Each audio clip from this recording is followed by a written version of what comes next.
correctly with the correct amount.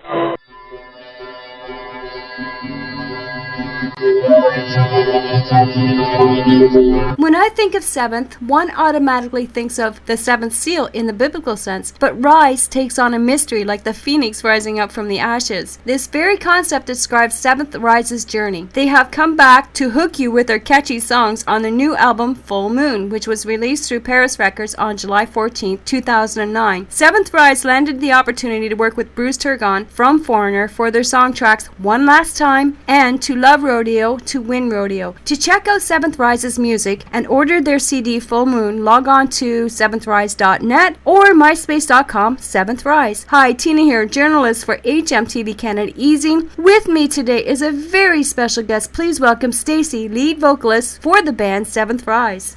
Hi, Stacy. How are things?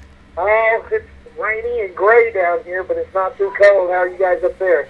Well, it's cold up here and everybody's suffering from flus and colds, but it's that time of year. It's to be expected. I was just curious about your band name. When I think of the seventh, one automatically thinks of the seventh seal in the biblical sense, but rise takes a mystery. When I think of rise, I think of rising from the ashes, like a phoenix rising from the ashes. Can you tell me how you came up with the unique name for the band? Honestly, the explanation you just gave is as good as any. it came up. Actually, I wasn't with the band at that time. They named it back in like 99 or 2000. They changed the name from 2 for 1 to Seventh Rise. And it was right after they recorded This Will Rock, and they were just flipping names around, and somebody said Seventh Rise, and everybody thought, well, cool, that'll work. And that's how it happened. That's cool. I really dig the artwork, how it fits into the new CD, Full Moon. Who's the artist that designed the cover? A young man named Jason Gaspar. He's a graphics designer down here. Just, I don't know, when I was friend of mine, just we threw in some ideas, and we went through, man, it was a mess. We went through so many different ideas, and finally I looked at Sally, I said, let's just put an ecliptic moon on there, and we ran that idea to Jason, and that's what he came up with.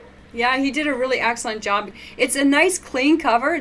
Like, most covers you get are just filled with graphics, and you really can't see the lettering, but you can see the lettering just shine through that cover. It's great. Yeah, the biggest deal with us is we wanted it simple because, Seventh Rise is not about glam. It's not about the visual. It's about the music. Mm-hmm. When we hit the stage, we hit 4 songs straight without even talking. Awesome. I might just shout out the name of the next song, but we hit it pretty hard, man. And it's about giving more bang for the buck. We want everyone to be, walk away from one of our shows with the music in their head, not the pyro. Right. Now, I have a favorite track from Full Moon called One Last Time. However, much the songs are still a mystery to me. So can you tell us about the new album, such as the song themes and any guest appearances on the CD? Sure. I actually did all the vocals, all the backups, all the leads. But the songwriting is just Jerry Stone, Sully, and I just had chemistry, man. That entire album was written in 30 days. Oh my God, are you serious? Yes, I'm serious. The chemistry was just unbelievable. Sully would come up with a beat. Jerry would throw down a lick, or Jerry would throw down a lick, and Sully would come up with a beat, or I'd walk in with some words, and it just kind of all fell together. As far as a lot of the theme of the album, I mean, sometimes it can seem pretty dark, but for us, it's really more of a celebration of life because I've defeated some demons in my time, and they're fairly obvious if you listen to Torn. Mm-hmm. Gray was a song idea that Sully brought in the words, and I just started singing a melody, and it just fell together. Wow. The title track was written October 31st of 2007 as a joke. It was just meant to be funny because they were playing this really cool riff, and it was coming together beautifully musically, and I was just stumped for words, and everyone else was too, and that's why let's just write a song about a werewolf. I don't know why. I just started coming out. And the record company liked it. Our producer, Bobby Rock, who I love dearly, man, he's one of my heroes. He fell in love with the tune and did some amazing stuff with it. I guess Full Moon, it was the joke, and then Gray was Sully's, a lyrical idea Sully had, and a lot of it is me exercising demons, and some of it's just baloney, like, Roller Coaster was just meant to boy meets girl kind of, attitude thing. And One Last Time, though, was, gosh, 5-6 years in the making for Sully. It was a tune that he and a friend named Tanner had started, and they involved Bruce Turgan from Foreigner, who is a huge musical genius. This guy is just off the chart talented. And they worked on it. There was a couple versions, back and forth, and we finally settled on the version that's on the album. I'll never forget recording it because Sully walked up to me. He was having to leave town. We were in San Angelo, Texas, recording. He had to come back to Augusta. He said, "This is like 6 years of my life. Don't screw it up." and walked out and left me standing there going, "Oh God, first time in the recording studio." But that's something from his past. He's honestly never completely elucidated on his meaning. I mean, it's pretty much what you hear is what you get, man. I mean. You also produced To Love Rodeo, To Win Rodeo with Bruce Turgon from Foreigner. How did you land the opportunity to work with Bruce? As I said, that actually started a few years prior with the writing of One Last Time. And okay. It's kind of a funny story. We got involved with Rodeo Steedle from Rock of Love. Oh, right. We went and did a party in Atlanta for her birthday, and VH1 wanted to license the song, and it just worked out really well. We wrote that song in about 20 minutes. Did the tracks to Bruce Turgan. He worked on it for a few days, and we brought him down to Texas and recorded it, and that's what you get. That's cool. I really dig that song too as well. Yeah, if you ask Sully, I have to agree as far as the production, and he feels that's the essence of Seventh Rise. Mm-hmm. And Seventh Rise is ever moving forward. We're leaning forward the whole way, and that's usually it's just a progression of our sound. And I think everything we do, from here till the wheels fall off the wagon, hopefully we'll just be above that mark, or at least to that mark, man. Because we're really proud of that track. I really like the way it was produced, and I'm really proud of the way Bruce Turgan ran me through the ringer doing the vocals. Oh. He's such a great guy, but it was brutal. I mean, he's like, "No, that's not working, redo it. That's not working, redo it." After we recorded that song in one day, and Bruce took it back and did the final touches to it. Yeah, Foreigner gets lots of airplay here, even today on mainstream radio. They're still one of our favorite bands. Oh, man, mine too. Foreigner, yeah. Triumph. I love Triumph. I listen to them a lot. But yeah, pretty much stuck in that traditional rock thing. For sure. I was just wondering, sorry to hear about the passing of your friend Darren Anderson. Did the band produce any songs in Full Moon as a tribute to remember him? Actually, the entire album is in memory of Darren. And everything we do, at every show, there's a song off of the first album called Divine Intervention that Darren wrote. Mm-hmm. That's our show closer, and we always dedicate every show, and especially that song, to him, because without Darren, there would have been no Seventh Rise. And the guy was just a monster player and a great human being, and we really miss the guy. It's sometimes hard to talk about him because he was such an important part of my life for so many years, and Sully, he were friends, and golly, they started in 1991, and I got in on this about 2000. 6 months too late, of course, to record Visceral Rock. Wow.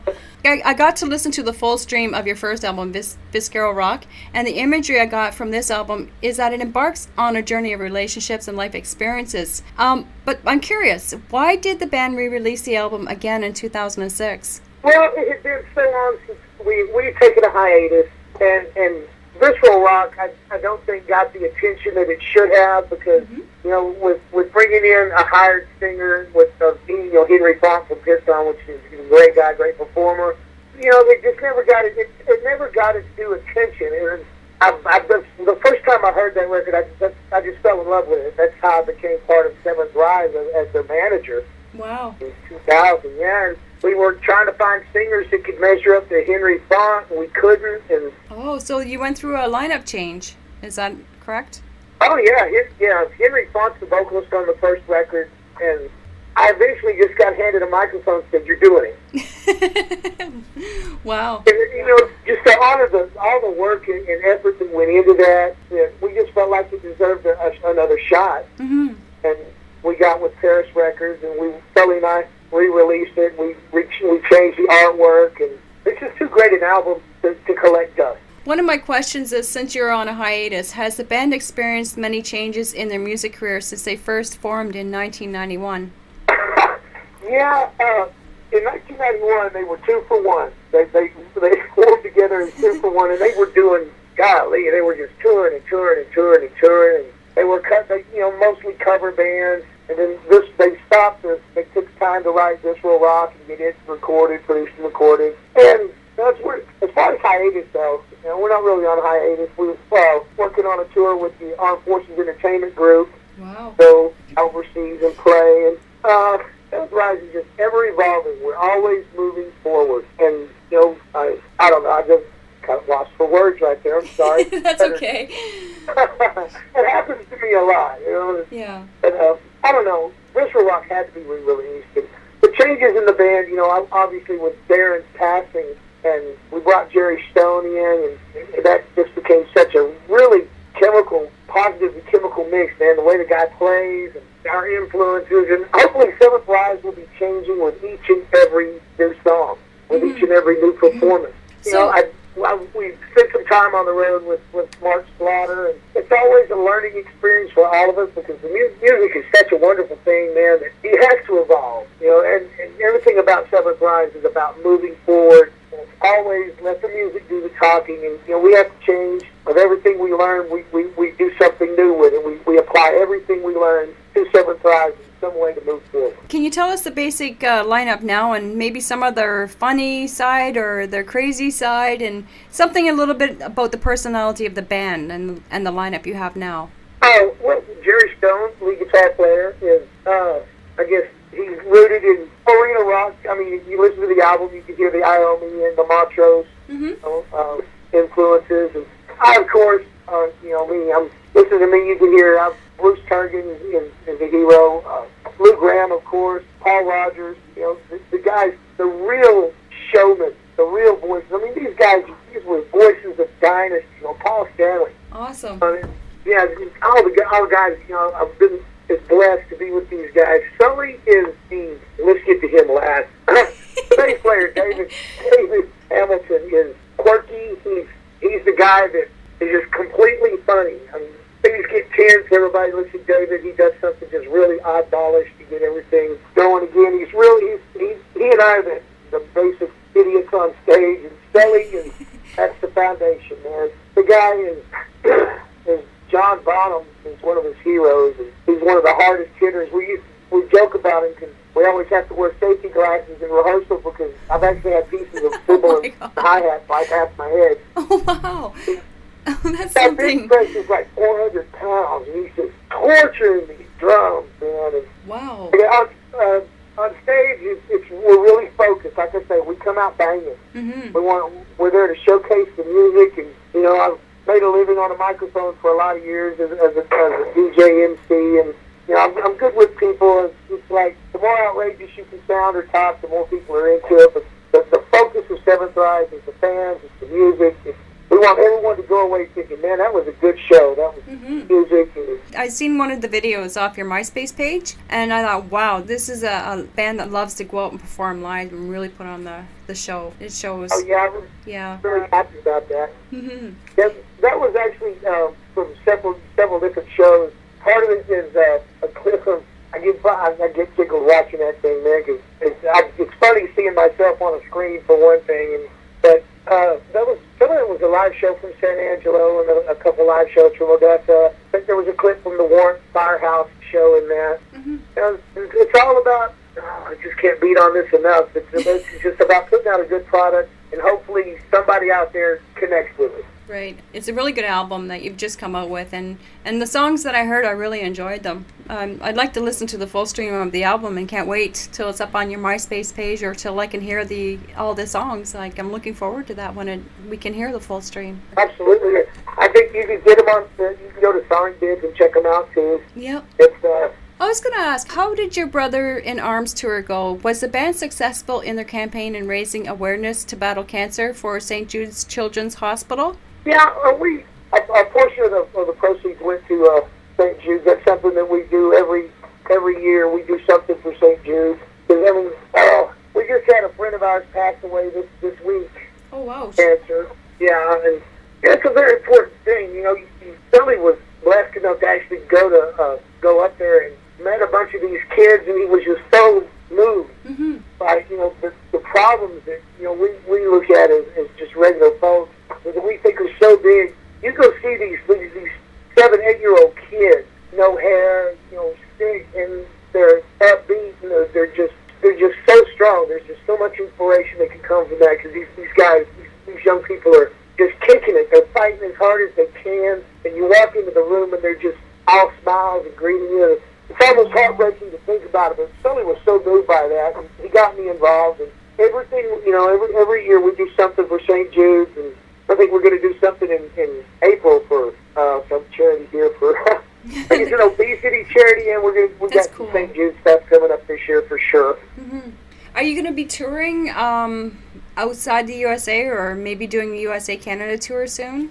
Oh man, I've always wanted to go to Canada, and hopefully that's going to happen soon. The Armed Forces Entertainment Group and we are together, kind of trying to formulate a tour, and hopefully that's going to come up quick, you know, as quickly as possible. Cause would it be like the 10 for 10 tour? Because I know Paris Records sends a lot of their artists out on the 10 for 10 tour that our music site, Hollywood Music TV, sponsors. Well, actually, I don't know for sure about that yet, but if I know Tom and Paris Records, something's going to come out of it, yeah. Awesome.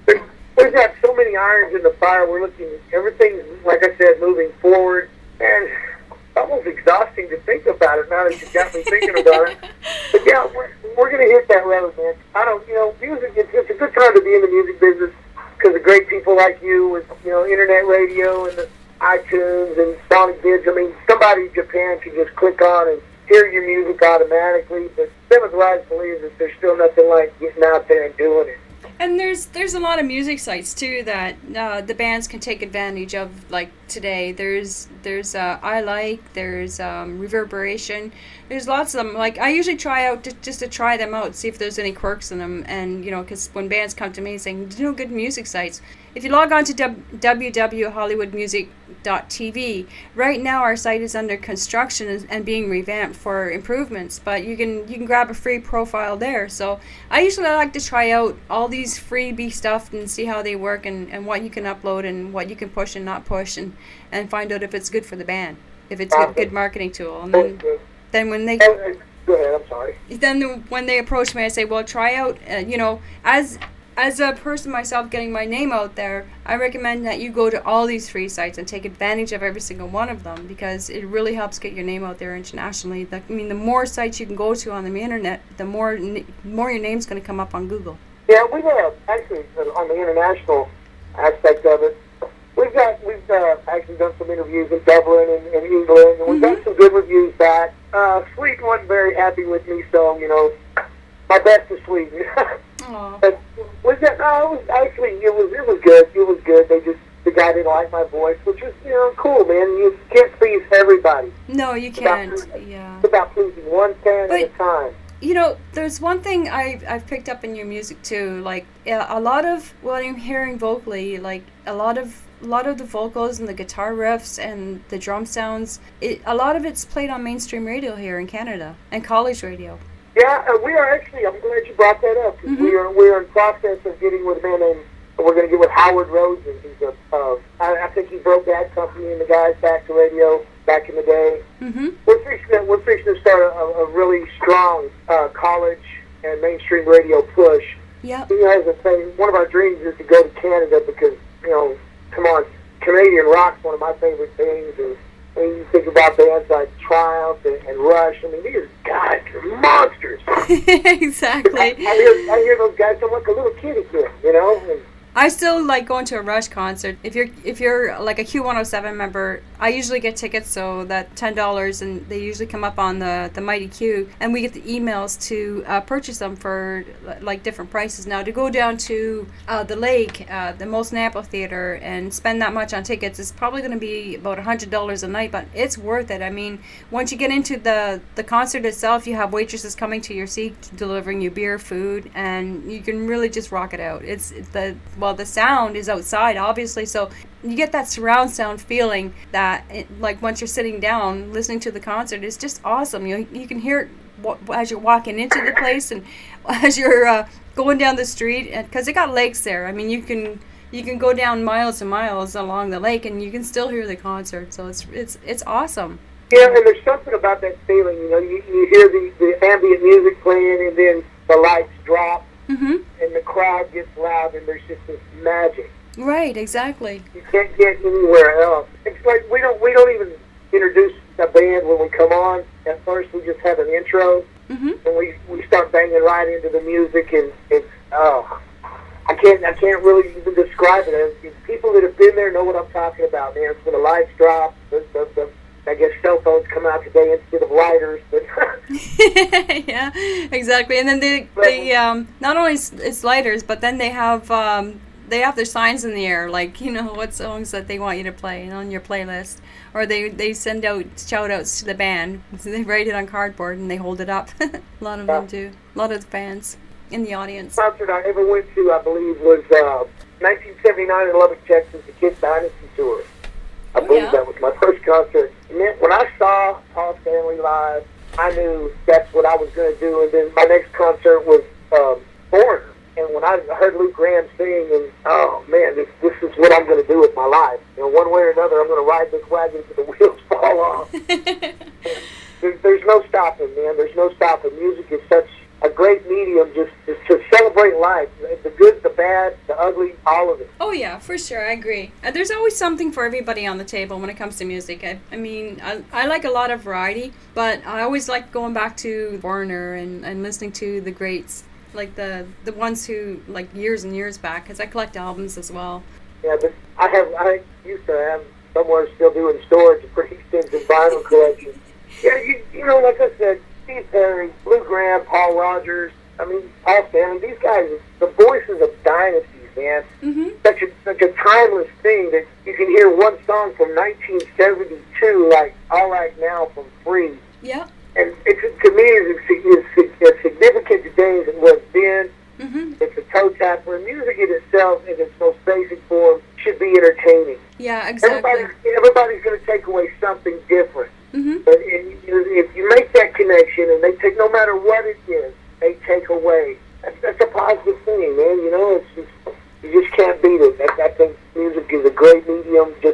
Once you hear one last time, you'll get that radio request back, because it's just something in that song that you can take with you, that you've remembered out of all the songs you've heard on the radio in that one day. It's that, you know, one last time. Everybody, it's a universal concept that everybody has lost somebody. Mm-hmm. Everybody's made that mistake and let the wrong person walk away.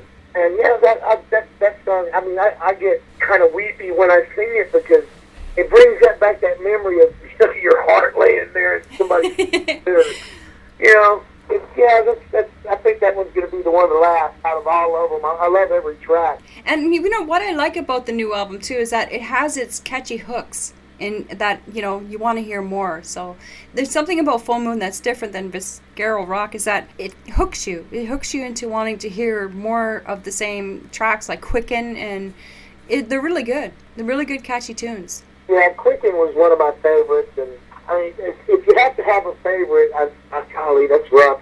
It is hard. Track 5, One Last Time, Quicken, and you know, track 11 is so retro.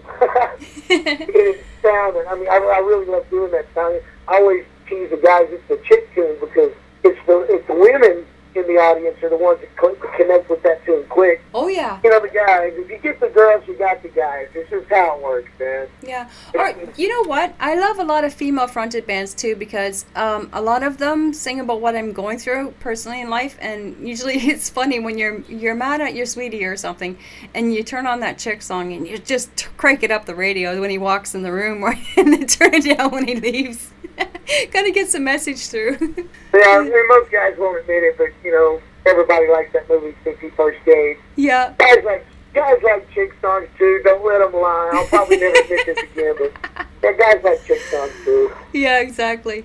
You know, I'm looking forward to hearing the full stream of Full Moon when it comes available, for sure. Oh, well, it's right now. It's available worldwide. I think you can go to any hostings. If it's not on the shelf, it can be ordered. Oh, really? Okay, good. Oh, yeah, awesome. Yeah. Paris Records is, Tom's just a great guy. Paris is such a wonderful outfit, man. Yeah, he's got us out there, and you can get the album, or you can get it off the MySpace, and you can go to iTunes and download it. Awesome. Okay.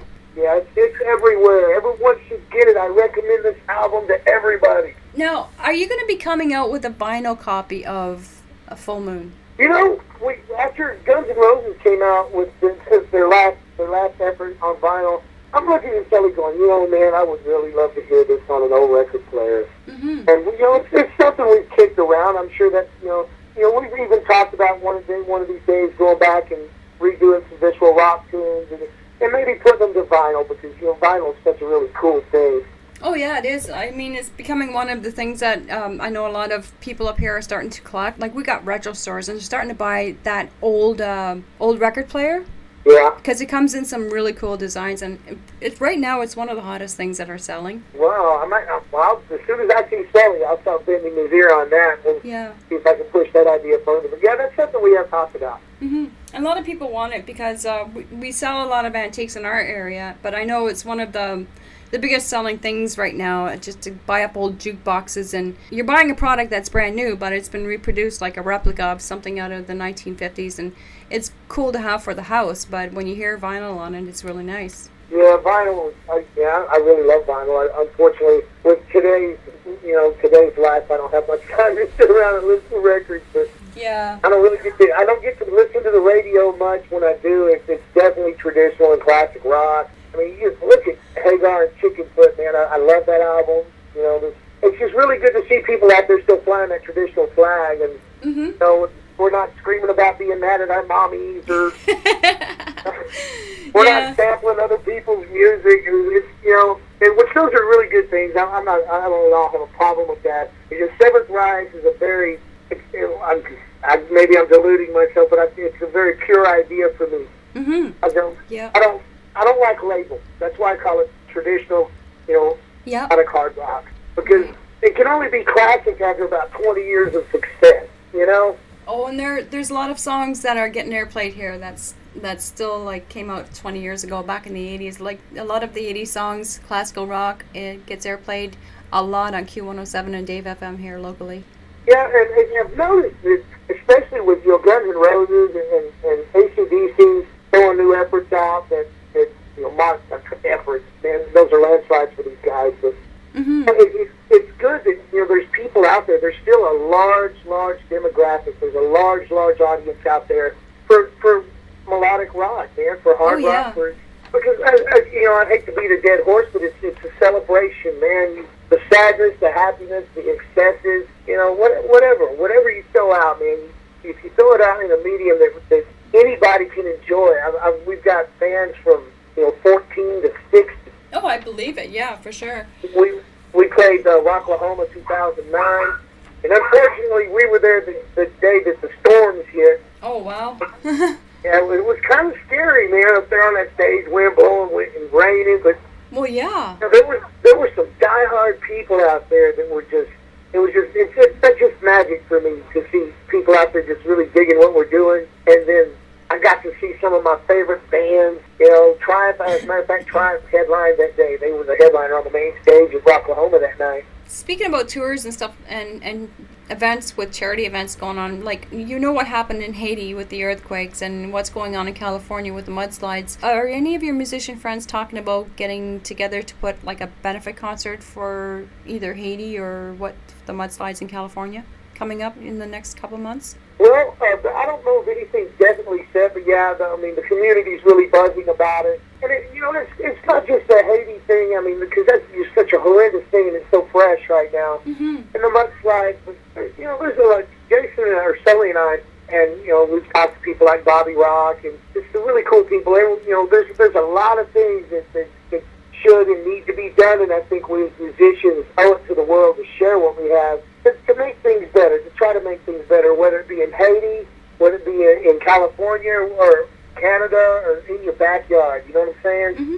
Yeah. I think we owe it to the world because we were given gifts and talents that obviously, in my belief, are not ours to hoard. Right. They need to be given to the world and let the world make their own decisions and opinions of it. But yeah, I'd like to see something big happen. I'd like to see something happen for Haiti and most definitely for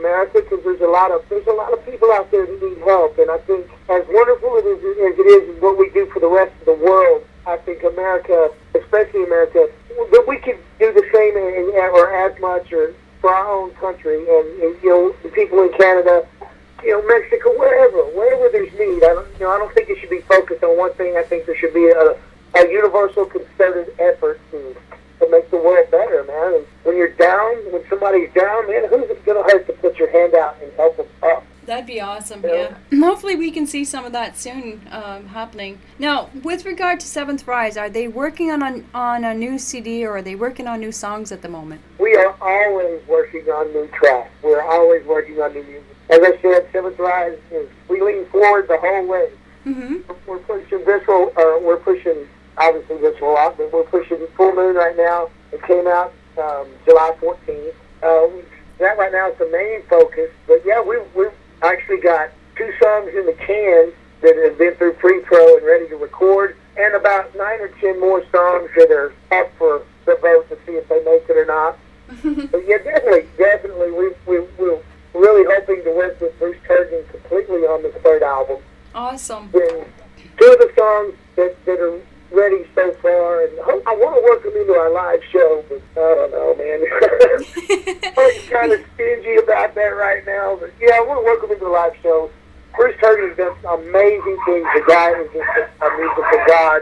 Mm-hmm. I don't know, my heart of God is raging. But yeah, we've got stuff ready to go. We and some stuff that are just workable ideas, and I'm piddling every day. I've got about 50,000 unfinished ideas. Wow. Okay, that I'll be sounds cruising good. the net. I'll be, a lick here, a lick there. And,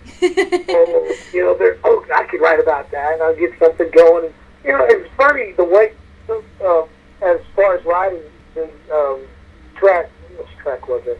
I'll Be There was actually 2 songs that came together. I think it's track number 8 on the CD on Full Moon. Well, Wow. It took 2 ideas that Jerry threw out a little lick, and I had these 2 vocal ideas, and they came together and made a really great song. So, I mean, you get inspiration everywhere, and it's all about moving forward. It's always moving forward. There's always something else that can be done, something new to be done or tried. So, yeah, we got stuff in the works, man. Awesome. Okay, before we wrap up our interview, do you have anything to say to fans? Or anything you'd like to plug in? Well, obviously, buy the music. No, just go check out the music, man. Check out Seventh Rise. And, our motto is just let the music do the talking. Mm-hmm. Check out the music. Hit us up on MySpace and let us know, man. Let us know what you like, what you don't like, what you like to hear. Give us ideas. And the main thing I would say to anybody about our music or music in general is that, first and foremost, it should be entertaining. But I want to hear from people that make connections with our songs. They're like, hey, I felt that way, or that happened to me, or hey, this song's really stupid, but it rocks. Whatever. So to all the fans, as far as music in general, just support it. Support all your local originals outfits. These guys, when somebody puts out an original song, they're putting out a part of their soul. They're laying something out for everybody to have an opinion on. And whether your opinion's positive or negative, support them. Go see them, man. Just and give them feedback, positive or negative, as long as it's constructive, man. Support original rock and roll, man. Keep the flag flying on the traditional and classic rock, and just keep rocking. Awesome. Sweet. Thank you, Stacy, for this interview. And horns high, you rock. Thank you very, very much. If I could, I'd like to thank Ferris Records. Okay. All they've done to us. Tom, you're a great guy. Everybody check out Ferris's website, man. This guy is just really phenomenal. And happy listening, y'all. Thank you.